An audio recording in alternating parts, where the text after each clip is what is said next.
மச்சான் வாங்கி தந்த மல்லியப்பு அது தானாகத்தான் தந்ததம்மா புல்லரிப்பு.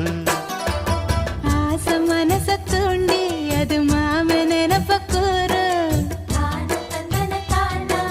வாச கதவை சாத்தி மெல்ல மறைஞ்சு பார்க்க தோணும். அடிப்பே